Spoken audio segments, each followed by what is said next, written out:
Welcome back, everyone. It's Charlie. We got a shiny HD first look at Robert Downey Jr.'s Doctor Doom in Avengers Doomsday finally, and because it's so crisp HD, we can actually see some really important Easter eggs very clearly now etched into his armor. So we'll break them all down, because I think they answer some questions about why certain characters were not featured during the first big Chair Watch video. There were a lot of missing big MCU characters that we know are going to be in the movie for that, and missing classic X-Men too. This is just the beginning. We're probably going to get a bigger teaser trailer before the end of the year, and they're going to be filming Avengers Secret Wars April through most of next year. Of course, I will do all the videos for everything they do wind up releasing. Just expect it to go down like it did for Avengers Infinity War and Avengers Endgame, where they release teasers that don't really tell you that much about the movie. Like, how can we release a teaser that doesn't give anything away about the movie itself? So the reason why we have this brand new teaser of Doctor Doom's armor so early though is because there was a Marvel licensing expo in China. It's the same one that gave us the leak on Doctor Doom's hologram that gave us more details about his powers, abilities, the 10 rings, all that stuff. There was a low quality version of this that came out that was too blurry to actually make out exactly some of the details on his armor. Now we just have a crisp HD version of it, so some of you probably already spotted some of these big Easter eggs on his armor. Starting with Thor here, so if you zoom and enhance on his armor on the right side here, you can see what looks like a symbol for Thor's hammer on the pin fastening the cloak to his armor. On the left side is what looks like Captain Marvel's Starburst symbol on the other pin. This might be one of the twists why Captain Marvel was not featured during Chair Watch, because it seems like they're implying here with these that Doctor Doom has defeated versions of Thor and Captain Marvel in his 818 universe, taken their power like Thor's hammer and his god level power, and is using them to boost his own power. So he has Asgardian technology, he also has Captain Marvel's cosmic power too, and Thor's god level power. Given a lot of these Thor, Captain Marvel twists, I wouldn't be surprised if Doctor Doom shows up having killed a lot of other Avengers characters from other universes. They kind of joked about this during Ant-Man the Wasp: Quantumania. The whole idea that Kang had fought different versions of the Avengers from other universes and killed all of them at some point. Now just imagine that, but Doctor Doom. You're an Avenger. Have I killed you before? They all blur together after a while. You're not the one with the hammer. That's Thor. Doctor Doom's whole thing, his whole advantage, is that he's both a man of technology and a man of science, so he's using both magic, god-level power, in addition to just regular cosmic power like Iron Man uses, for example. His arc reactor is powered basically by an Infinity Stone, an element that he created from the Space Stone. It looks like this is also meant to be a subversion of the enchantment on Thor's hammer, that Doctor Doom, despite being the main antagonist of Avengers Doomsday and Secret Wars, is still worthy.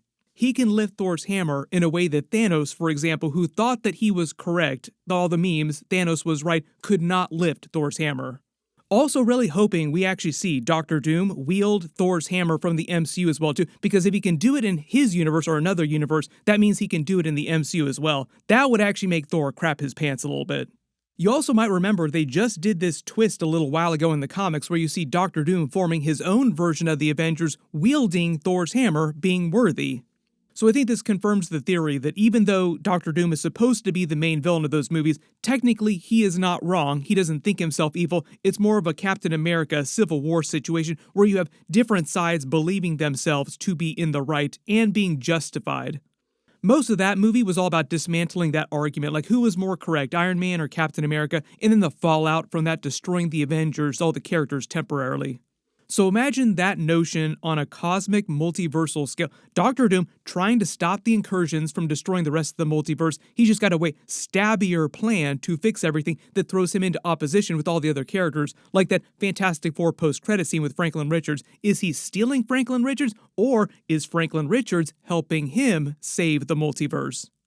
There were a couple other details that also leaked out about the movie too, and the idea that Doctor Doom correctly blames some of the other characters, the other hero characters, for causing the incursions in the first place. Key examples of this are Doctor Strange and Spider-Man during Spider-Man No Way Home, and a little bit during Doctor Strange Multiverse of Madness.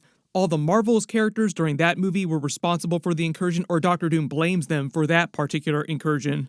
Supposedly, it's also how they're invoking the original Steve Rogers MCU character. If you remember, at the end of Avengers Endgame, he goes back to the past to live with Peggy Carter in the 1940s and have a life with her.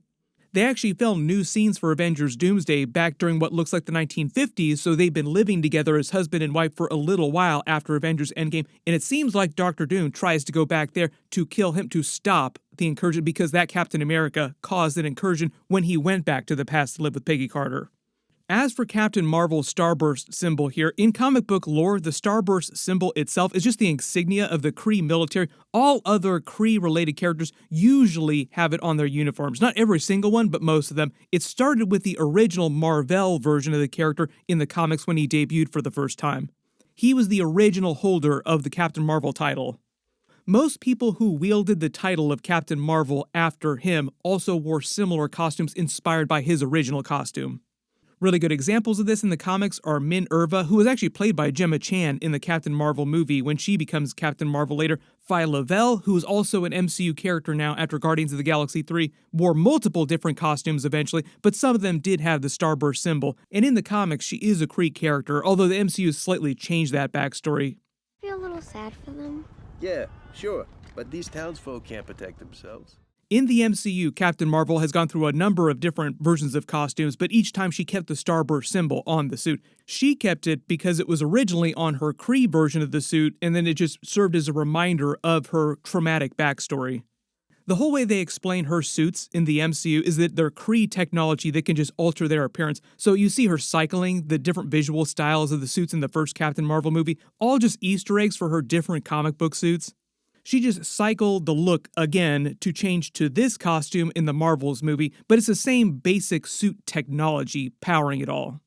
What it seems like they're doing for Avengers Doomsday on Dr. Doom's suit here is they're using the Starburst symbol on this other pin just to represent Captain Marvel's power itself, and they're implying that this Dr. Doom has killed whoever the current Captain Marvel was in his 818 universe or some other universe and taken their power, adding it to his own. And Captain Marvel has cosmic level power. So part of the idea when the movie begins is that he comes in having already gone around the multiverse, killing a lot of very powerful beings, taking their power. My early assumption is that MCU Captain Marvel is still alive during the movie, and it'll just be a subversion when they show up. Like Thor tries to fight him, Captain Marvel from the MCU tries to fight him, but he's able to equal their power because he's already taken their power from another universe. There's also been a lot of talk about some of the legacy characters not coming back or coming back. For instance, Brie Larson, Captain Marvel, mystery missing during Chairwatch, also called Jeremy Renner on a talk show where he tried to not answer her about being in Avengers Doomsday. So you have like two characters who were not featured in Chairwatch joking about being in Avengers Doomsday. Hi, Jeremy. This is Brie Larson, and I was just wondering, are you going to be in Avengers Doomsday? Me?